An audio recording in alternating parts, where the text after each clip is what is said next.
Thank you, Dennis. Let's bring back to the stage Angus MacLachlan.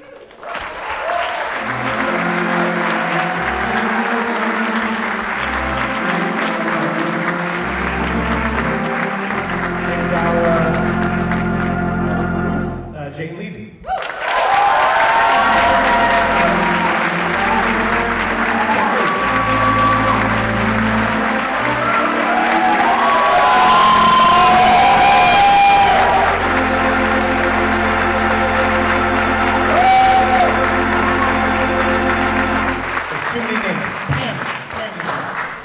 Movie at Sundance for the first time too, so it's been a couple of years for me as well.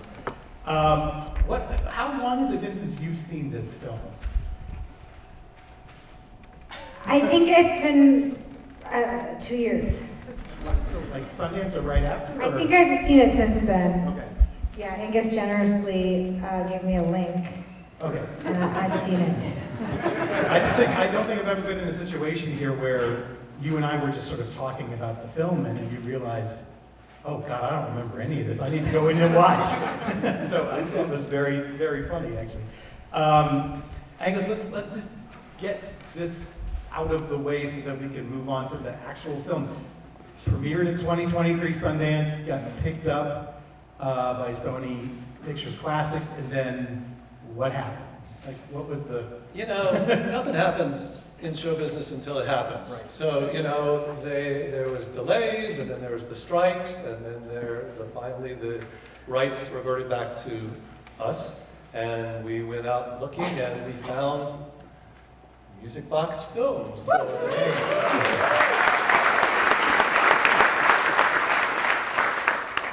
How important, it was just funny at the end of the credits here, just seeing all of the North Carolina references. How important was it to actually shoot here? I mean, it's where you live.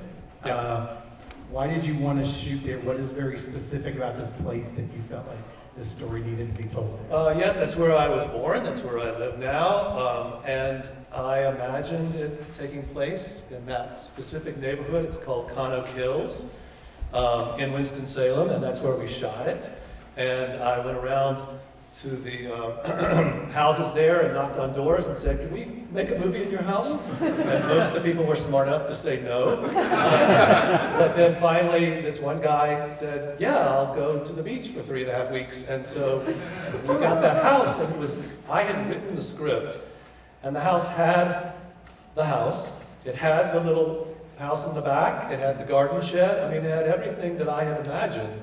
And I just felt that neighborhood had a sense of solidity, and I think it was made after the Second World War, and it's kind of like the American dream where we all felt secure, and yet in every one of those homes there are these things that are going on with people that is fascinating to me.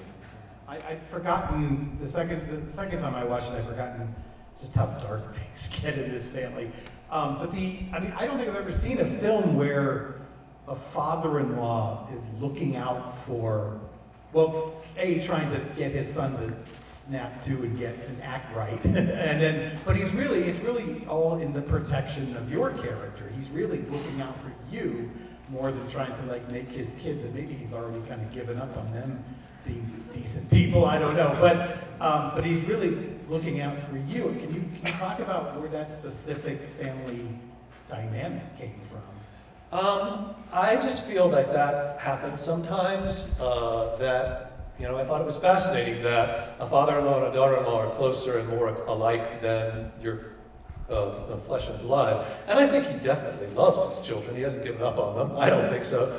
But they are, as she says, they're kindred spirits. And there's something just, a lot of the film is about love and how much do you love, and when you really truly love someone and you know that it's not good for them, do you love them enough to overcome your own desire to be with that person and let them go? And I say this story a lot, but I've been working on this film for 8.5 years. And I started it when my daughter was 15, and she's now almost 24. And here, she lives in Chicago.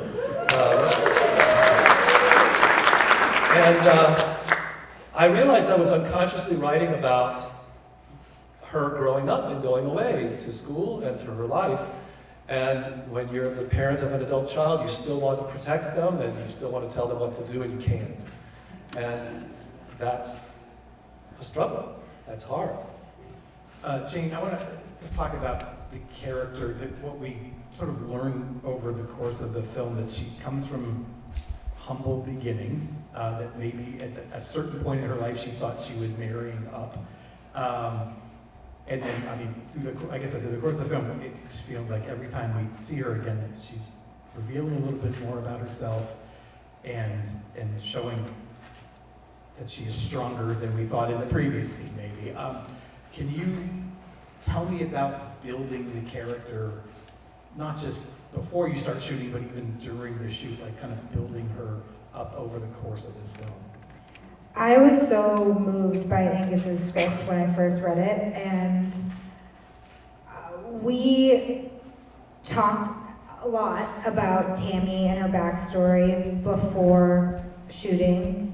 And I remember one thing that you said that really stuck with me, which was that you had known someone in your life who was the sweetest, like, easiest person to be around, but you found out that she had secretly been battling depression. It was like so shocking to you that this person could be going through XYZ.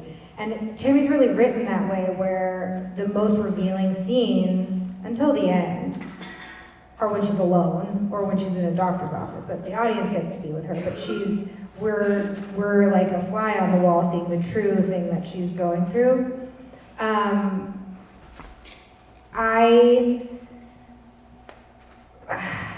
What was the question? I was going to follow it up, but I was asking, like, I'm wondering, was most of Tammy right there on the page, or did you make adjustments to make it feel more real to you? I think she really was all on the page.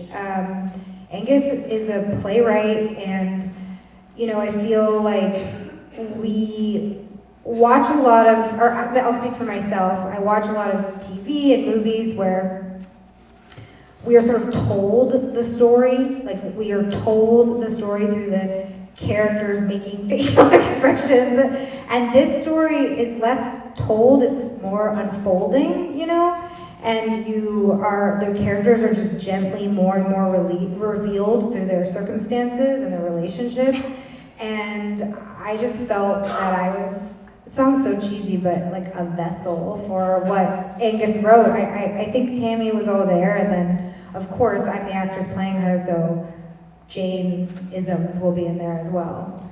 If I could add to that too, I mean, I was an actor for a long time, and I really love actors, and there are a lot of great films that are made with non-actors, but I really love actors because they can hold more than one thing at the same time. And I really needed for whoever was going to play Tammy to have a really deep interior life, because she doesn't express what she's going through. And so that's what, I completely agree that you see her privately, and then you see her public persona. That is, you wouldn't expect that she, as she says at the end, she made this decision a long time ago, and she's wrestling with it throughout the whole thing, of that she's got to change something deep within her. I also have to say about Jane is that I worked with this really great casting director, Mark Bennett, and he said, "Have you considered Jane Levy?" And I said, "No, I don't know her." So I don't really like to audition, especially actors who have careers. I just met her and talked about, she read the script and she agreed to, meet me. And I talked about the script, and I just thought, okay, great, I'd love for her to do it. And then later, Mark Bennett sent me, Jane had this TV show on NBC called Zoe's Extraordinary Playlist. So Mark sent me some tapes of it, and I'm like, oh my God, she's like a musical comedy. She like sings and dances and is physically funny, and I thought, it's like the complete opposite of buyer's remorse. I'm like, wow, did I get somebody great to play this role? Because she has such range. Thank you, Mark Bennett. I would actually say that the second time I saw the film, I think because you say she's known pretty much the whole time you see her that she's leaving. I think you see it more the second time when you know that's the truth. I think you see the signs of her just being kind of done with it. But I love that, Yeah. as she was saying, that things get revealed and they're not told immediately. And I love movies. I see them often more than once. And I love movies that have enough where you go, oh, that's what that was at the beginning, and now I see more. So that's just a thing. We are going to release this in theaters. So if you like the movie, come see it again.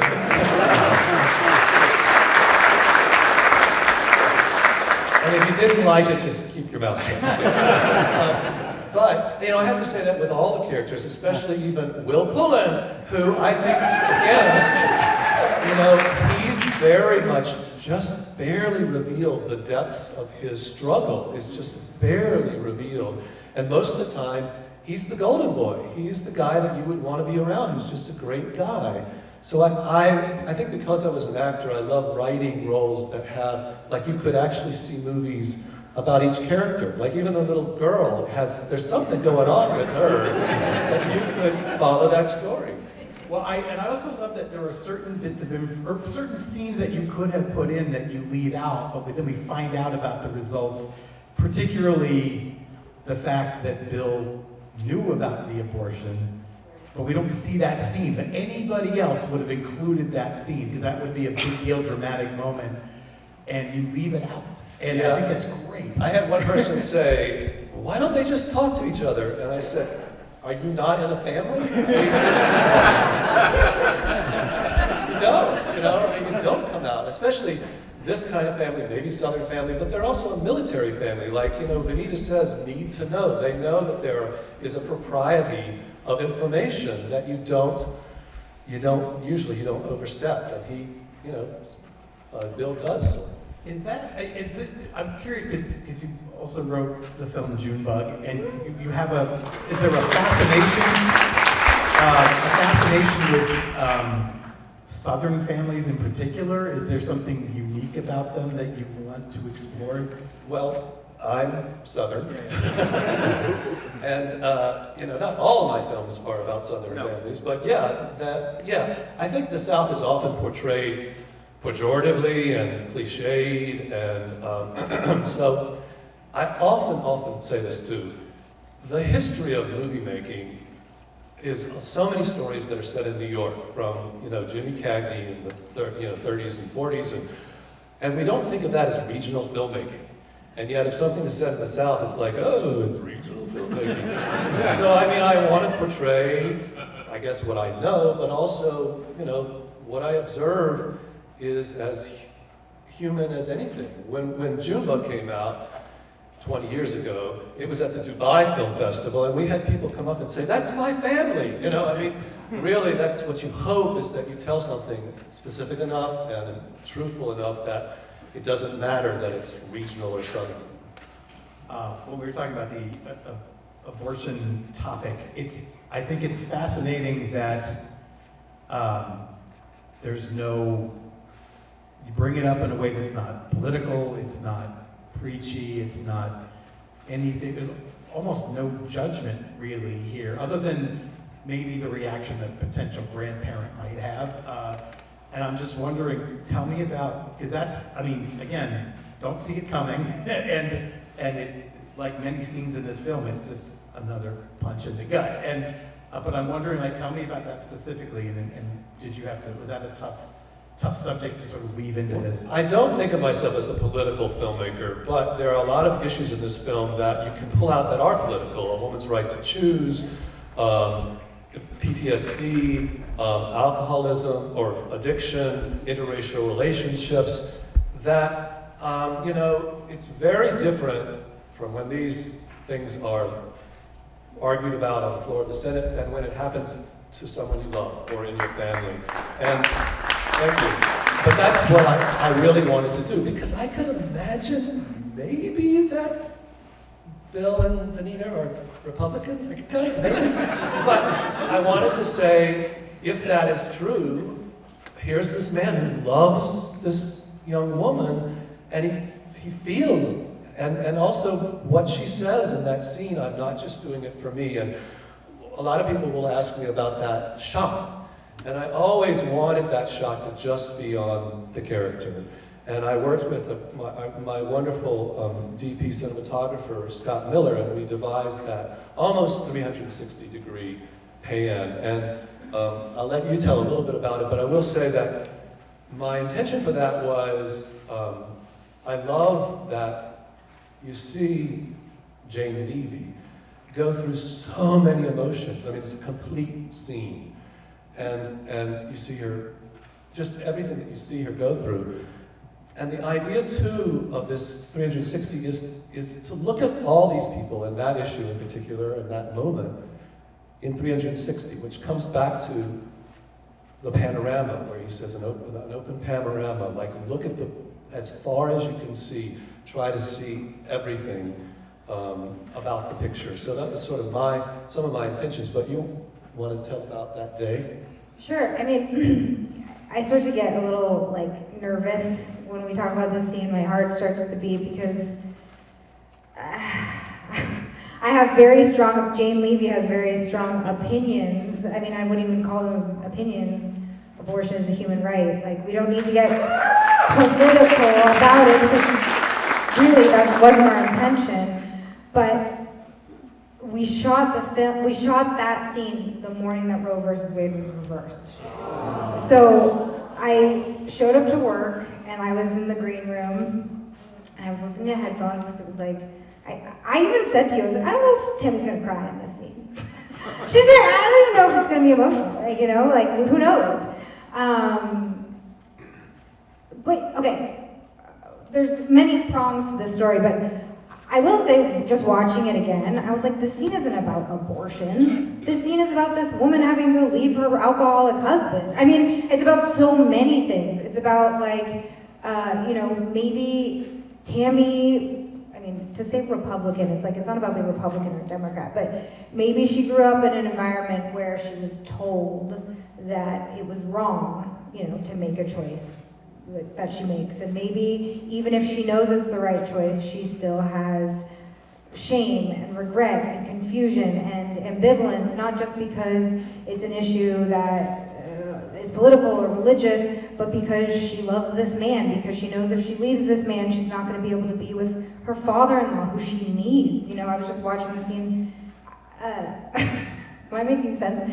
I was just watching the scene at the end of the movie, and she's telling Bill, you know, I needed you. I have to leave this thing that I needed so much. Thank you so much for giving me this love, this parental love that I was so thirsty for, that I was desperate for. So it's not just a scene about abortion. I mean, it's the end of her life as she knows it, because she knows that she has to leave. She knows that she can't have a baby with this alcoholic man. She doesn't know that he's having an affair. She doesn't know that he's potentially physically abusive with the woman, but she knows something, that it's unsafe for her. She's not just doing it for her, she's doing it for herself, the potential life, her husband. Anyways, it was a very charged morning because I was sitting in the green room and I just got a text message from my mom that said, "The fuckers did it." And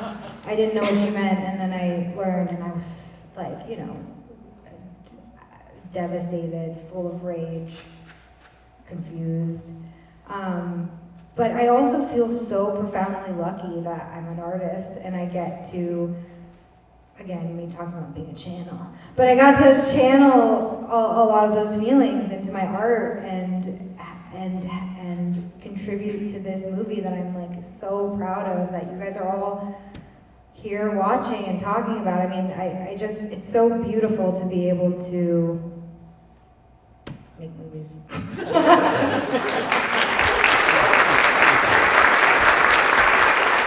I have a 6-month-old baby. My brain is working on a different level at the moment. This is my first night away from him. I haven't slept in a very long time. Thank you all so much for being here. If I could just add to, when we shot that, we were all setting up, and then this information came, and everybody, you know, was just kind of shocked about it. So we shot it three times, and the first few times it was incredibly emotional for Jane. And then there was some problem, and we stopped. And then Jane said, "Can I do it one more time?" And I said, "Sure." And that's the one we used. And what I love about it is it's not. There's just, as an actor, there's no indulgence in her performance. It's so multi-layered, and it's just a beautiful piece of work. And I'll also say the end scene as well, when in the shot where, which we shot the bench scene, when they're both on the bench, like the fourth day. And so people are always like, well, did they work up to this? And it's like, nope. But I remember the next day watching the dailies of what we shot, and the shot where she says kindred spirits and the camera kind of moves over to David Strathairn and then it moves back to her. I watched it and said, if I don't fuck up the whole rest of the film, I've got it with that one shot. It just was like ping, with the crystal like rings because of them.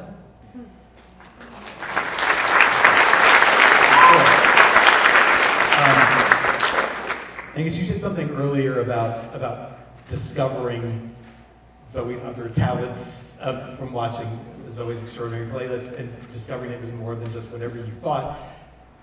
Jane, we talked about this a little before, but I want to ask, there was a time in your career where somebody, the world, was setting you up to be like the next big screen queen. Like that was definitely where things were headed. You could have coasted if you wanted to, and you took these turns into these other things that had nothing to do with genre or horror. And I'm really wondering, was that deliberate? Did you want to show that you were more than that and not get pigeonholed? Or was it just a complete accident that these parts came to you? I want to say that I had control over it, but I don't think life works that way, especially Hollywood. But I did, after the second horror film I made Evil Dead, then I made Don't Breathe, and they were both like, thank you so much. They were like industry successes, so like when you're in a movie that's a success, the industry wants you to keep doing that. And so there was a couple of projects that I can think of that I didn't do either because I wasn't available or because I just didn't want to, but all of this to say, making horror is like really hard. And your nervous system doesn't know the difference between make-believe and not, or at least as a young person, and I just was more interested in making stuff that was heart-forward, which is Zoe's and this, but then, this summer I'm gonna make a horror film, I'm gonna make a horror film next year, so you'll see me in that genre. You're bouncing around, like that's now, they're thinking of you. I saw you were in a smaller part in a film called Atropia. That was at Sundance. It won the Grand Jury Prize, I think. So, you're still, and that's, again, totally different, more comedic, I think, part for you. You were great in that movie. I want to ask about, we've had quite a few, actually, you kind of broached this about how you also were an actor at one point, or maybe still are, but we've had a few, like 3 or 4 people on this stage this week who were actors turned directors. A lot of them were first-time directors, but is it true that like someone who was an actor maybe gets it a little more how to work with actors? You could both. Well, certainly how to work with actors. I never went to film school, and when I made my first film, the one thing I felt confident about was talking to actors because I knew how vulnerable it is and how hard it is. And I remember actually Paul Schneider, who was the star of that, said, "Oh, Angus, do you know how few directors actually know how to talk to actors?" I don't know if this is your experience, but a lot of them that go to film school, they're afraid of actors and they won't get close to them. And I think anybody who is aspiring screenwriter or a screenwriter or an actor or a playwright or a director, they should act because you will know how hard it is, and especially in film where you're just flinging yourself into the darkness and you have to trust that director and you don't know which take they're gonna, on stage you have much more control. You don't know how they're gonna create, your performance. And it's a very vulnerable place, isn't it? Yeah, I mean, after I read your script, I just trusted you so much. I was like, this man knows what he's doing. I'll do what he says. That's unusual in my life. You mentioned before about the house that you used as your location, and there are so many scenes, we keep coming back to the kitchen, and it's not a big kitchen, and there's a lot of people, more people, after a certain point, and yet you guys do this, like, it's almost choreography how you work around each other. I don't think anyone bumps into each other. It's just, it seems very rehearsed, and yet I'm almost positive that you probably didn't have time. That's credit to Angus, because we did actually rehearse that. You did. Yeah. And it's amazing. And I was like frustrated and stressed out. That's where I saw your training on a weekly TV show, because really, I mean, I was so worried about the first scene where she's making the lunches and puts the pills in, and then everybody else comes in. And I thought, oh my God, okay, well, she's got to do this and this and this and this and this. And so I said to Jane, and we had like the morning there, and I said, okay, Jane, you're gonna take the tomatoes, and you can put here, and you can put the tops on, and you can put it over here, and you put it here, and put it here, and Jane would go, okay. And then she'd do it. She'd completely with Meanwhile, I was stressed out. Couldn't tell. I mean, it really was like a trained, someone who really knew how to do physical stuff. I don't mean trained animal. I thought you were saying trained dancer. Trained dancer, that would work. But yeah, I also was concerned because there's 13 scenes in that kitchen, and I'm like, oh my God, as an audience gonna get so like, get us out of this kitchen. We had a great, again, our DP, Scott Miller, is a little guy, and he was also the camera operator, and he would dance around, and we'd get him like in the bathroom, he'd be up on the counter, he's crouched down, and the scene with Vanita, where she says amen in the bed. Plus, we shot this in June in the height of COVID, and the house had some air conditioning, which we had to turn off when we shot it, because we were all in masks except for the actors, and it was so hot up in that little room. And so he was up on boxes, looking down, holding the camera, looking down, and kind of crouching down on the ear. I was like, what is that noise? And it was him breathing really heavy, he's pouring sweat. But he did a great job. The last thing I want to ask about is the scenes between you and David Strathairn. There's a handful of scenes, and I feel like each time you're together, the dynamic is different. It feels like something has changed between them, just based on what's happened and what each of them know and don't know, and of course culminating in that the beautiful final scene. Can you talk about just working with him? What do you learn from working with a legend like that? Just about, not just about acting, but about like just living, I guess. And then, yeah, just tell me about those exchanges and the importance of those, both of you, the importance of those moments where they're just alone together. I mean, David's just amazing, right?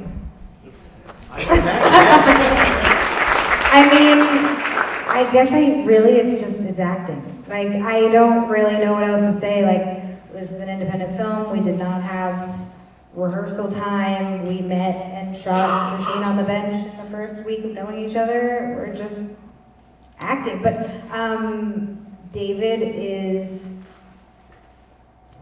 a wonderful, excuse me? Hello? Oh, genius. Yeah, and also just beyond an incredible talent, like a true... Mensch. Like, I was saying this outside, most actors are a little annoying. And it's true. They suck the air out of the room. They're slightly, if not mostly, narcissistic. They're like annoying people. But that's why they're charming, and we like to watch them. But David's not like that at all. And he and I are from the same place. I'm from Marin County. He's from San Francisco, but then he grew up in Petaluma. My mom was in Petaluma. We bonded about that. But he's also just like, he's like, I was gonna say something so stupid and stonery sounding, even though I don't smoke weed, but it's like, he's like a poet actor. His acting is like poetry. Like that's, I don't know, you take this. That's pretty good. No, he's everything you imagine him to be, which, as you say, it's not true of a lot of actors, but and I needed someone who had such gravitas and trustworthiness, because that you would never think there's something kind of weird about this man and his daughter-in-law, that he has such honor as a being, as a person that comes through. He also has this thing that's really fascinating to me, that real movie actors have, where the scene, particularly, I remember noticing this when he comes to Narsadali's house at the end, and we shot it, and I thought, he's great, he's great. But then when I saw the footage, he had so much more going on inside than I had seen it's like the camera could see something more than I could see in the actual space with him, which is a real, they say that a lot about a lot of really great movie actors, that they have something else that is picked up. And boy, he's got it. But he thinks of himself as just a journeyman actor. I mean, when I approached him, I approached his agent, and his agent said, I said, I don't know, it's 19 days, it's very small, they certainly weren't paid anything much. And his agent said, no job is too small or too arty for David. Incredible. So, as mentioned before, the film has a home now.